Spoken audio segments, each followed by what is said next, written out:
почитувани колеги, почитувана јавност. Денеска зборуваме за предлог Законот за финансирање на проектот за поврзување на локалните патишта, кој беше блокиран од страна на ВМРО ДПМН повеќе од една година. Само за подсетување, овој закон е влезен во собраниска процедура негдека март-април 2021 година. Тоа беше време кога ВМРО ДПМН ја немаше локалната власт. И во такви услови, кога станува збор за заеми, обично реториката на ВМРО ДПМН е дека ова задолжување е непотребно, неоправдано, само ќе значи нов терет на граѓаните, нема никакви анализи кои што ќе го оправдаат овој заем и така натаму. Меѓутоа, во оваа прилика ситуацијата не беше таква. Законот се блокираше на тој начин што тогашниот претседател на Комисијата за финансирање и буџет, инаку денес актуелен градоначалник на аеродром, Чамуцунски, ја прекина седницата на комисијата токму кога беше точката на дневен ред дојдена за дискусија. Меѓутоа, од тој момент до сега се сменија нештата. Со промената на локалната власт, целосно се промени ставот на ВМРО ДПМН. Толку беше од нивната грижа за граѓаните кои ти искажуваа во претходниот период. Во април оваа година на комисиската расправа отсуствуваше дискусијата во однос на овој предлог закон од страна на членовите на Комисијата за финансирање и буџет од ВМРО ДПМН. И токму оваа ситуација јасно го потврдува лицемерието во постапувањето на ВМРО-вте во собранието. Ниту грижата за граѓаните е приоритет за ВМРО ДПМН, ниту потребата од дополнителни анализи и аргументи со кои најаводно тие би биле сигурни за донесување на одредени одлуки. Единствениот мотив за блокирање на овој закон, како и на уште неколку закони кои сега се блокирани, а носат реален бенефит за граѓаните, е да се запрат и маргинализираат успешните политики на оваа власт. Реална подкрепа за ова тврдење е блокирањето на законите како што е Законот за наставниците и стручните соработници во основните и средните училишта, измените на Законот во армијата, Законот за нов клинички центар и уште многу други. Овој предлог закон, за кој денес зборуваме, предвидува позајмица од Светска банка за обезбедување средства за изградба на локални патишта во населените места. И тоа е добро, бидејќи го подобрува квалитетот на животот на граѓаните. Овие средства нема да се користат за вазни од 180.000 евра, нема да се користат за влезни врати во Белата палата. Целта на овој заем е да се обезбеди дополнителни средства во износ од 37 милиони евра за проектот за поврзување на локалните патишта со цел да се надополнат средствата кои беа пренаменети и искористени преку активирање на компонентата за одговор на итни случаи од проектот, за конфинансирање на владините мерки, за финансиска поддршка на работодавачите погодени од здравствено-економската криза, која што беше предизвикана од вирусот COVID-19, а средствата всушност се искористија за исплата на платите на работниците за месеците април, мај и јуни 2020 година.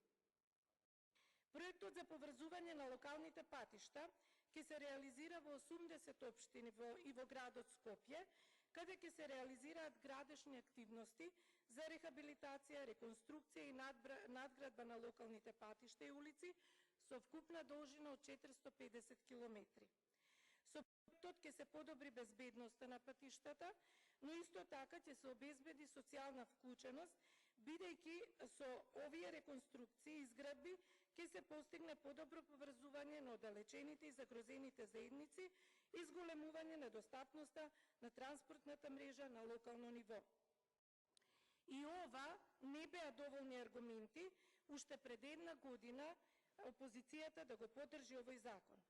Критериумот по кој ВМРО ДПМН се водеше тогаш, но се води и сега, е колку политички поени некој закон ќе им донесе или ќе им одземе ним. Сосема е очекувано дека не станува збор за грижа на граѓаните, а токму ваквото однесување покажува и колку е безсмислена активната блокада која наводно ја започнаа на 10 мај. Почитувана јавност, таа блокада во континуитет и се практикува во собранието од моментот кога е формиран овој парламентарен состав. Токму односот кон овој закон и промената на ставот на оние од ВМРО ДПМНЕ во однос на него го потврдуваат тоа. Затоа, кога ВМРО ДПМНЕ бара предвремени избори, всушност го искажува своето сознание дека како изпълнува мандатот на нивните градоначалници, така шансите за доаѓање на власт се помали. Нивните градоначалници не направија ништо за да допринесат за поквалитетен живот на граѓаните. Она што е очигледно во градот Скопје и во општините каде ВМРО ДПМНЕ е на власт е дека нема започнато ниту еден капитален проект, нема нови паркови, не се одржува хигиената, постоечкото зеленило се уништува, не искосени се тревниците, не исчистени се контейнерите и корпите за отпадоци, се врши партизација на администрацијата, постојано се бара финансиска помош од владата, а кога станува збор за градоначалничката на град Скопје, ја видовме нејзината негрижа да се вклучи во решавањето на проблемот за топлинската енергија на скопјани. Тој воопшто не не зачудува, бидејќи станува збор за градоначалничка која не може да се носи со сложени проблеми. Таа е она истата градоначалничка која ја остави администрацијата на град Скопје без печатачи, а граѓаните без потребните документи. Истата онаа која што ги остави жителите на Шуто Оризари без превоз, градски превоз, и онаа која што пожарникарската служба ја остава без резервно гориво. Овие градоначалници дури не се успешни да ги завршат проектите кои што ги започнаа предходните градоначалници. Почитувани колеги, почитувана јавност, повеќе од потребно е да го поддржиме овој предлог закон кој се односи на заемот од Светска банка. Така ќе им овозможиме завршување на сите проекти поврзани со локалните патишта.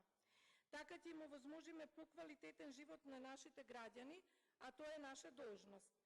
Унапредувањето на условите за живот и работа треба да бидат врвен приоритет, а не собирањето дневно политички поени, што е основен критериум на ВМРО ДПМНЕ.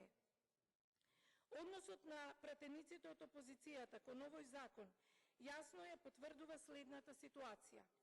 Додека СДСМ се бори против последиците од кризата, искажува грижа за граѓаните и во такви кризни услови ги унапредува условите за живот на граѓаните, ВМРО ДПМНЕ се обидува по секоја цена да ја закочи работата на институциите.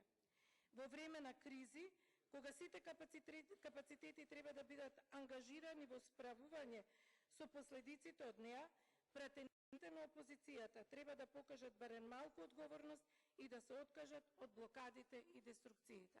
Ви благодарам.